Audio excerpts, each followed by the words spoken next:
The United States in World War I. If you will recall, events such as the sinking of the Lusitania and the interception of the Zimmerman telegram pushed the United States closer to entering the Great War. In April of 1917, President Wilson officially received a declaration of war from Congress. The United States had now joined World War I. Immediately, we began mobilization, the effort to prepare a country for fighting a war.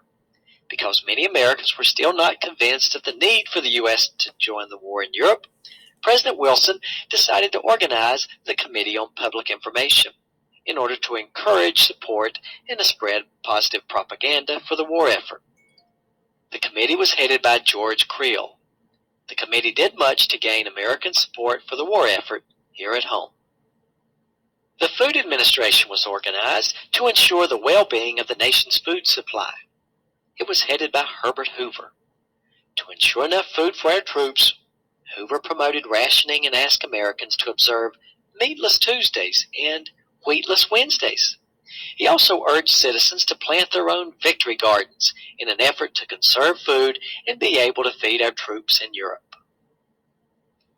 In order to allocate other scarce resources, President Wilson created the War Production Board, headed by Bernard Baruch.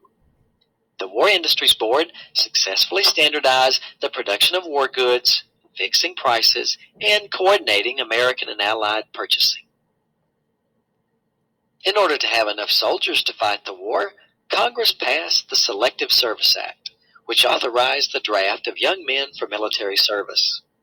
These doughboys, as the American troops were called in Europe, were trained in a matter of months and shipped overseas to fight. Officially, American troops were called the American Expeditionary Force, or the AEF. It was General John J. Pershing who led the American Expeditionary Force in Europe. He was a great leader and played a major role in the success of the AEF in Europe. Not only did white Americans take part in the fighting of World War I, but more than 300,000 African Americans served in the armed forces. Some of these African American troops were even awarded France's highest combat medal for their distinguished service in the war. By the time that American troops arrived in France for the fight in 1917, the war had already been raging for 3 years in Europe.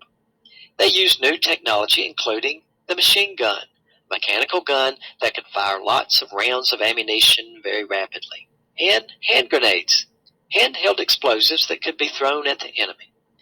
Tanks were also used by the Allies and were very effective in moving through the German lines.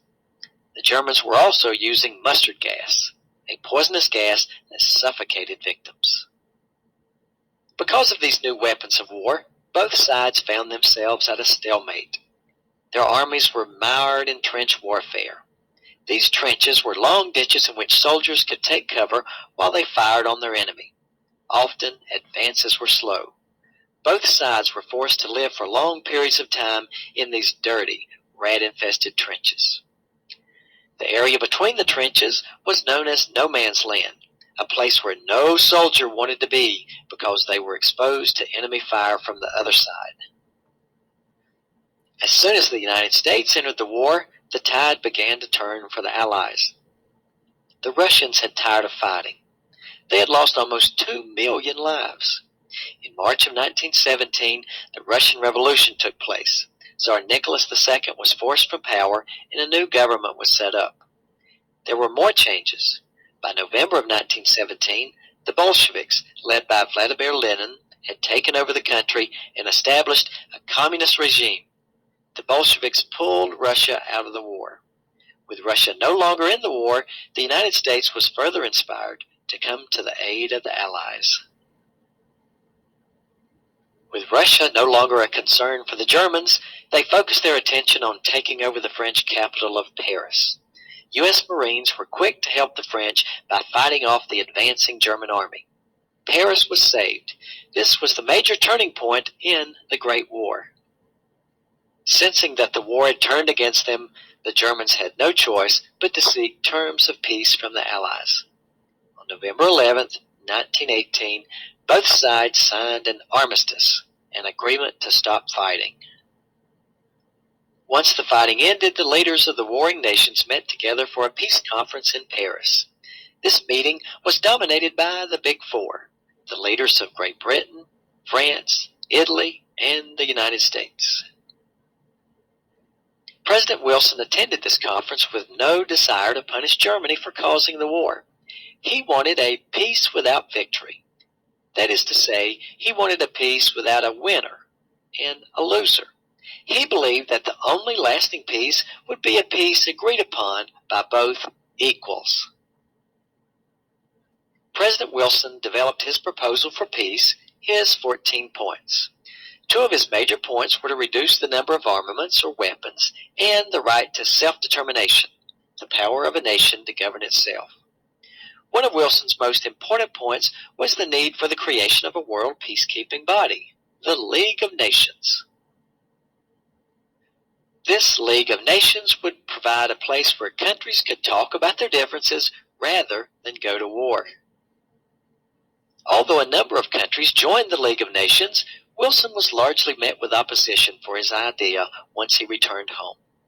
With isolationism growing inside the United States after the Great War, many people were fearful that joining the League of Nations might draw us into another European war.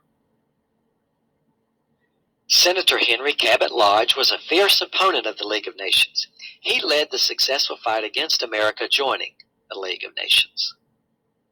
While Wilson felt failure by the Senate not allowing the United States to join the League of Nations, he also became disillusioned with how the Allies treated Germany with the signing of the Treaty of Versailles. The treaty made Germany take total responsibility for starting World War I, and it imposed harsh penalties. Germany had to pay war reparations, the costs of the war. It was also forced to surrender some of its land to France and dismantle its army.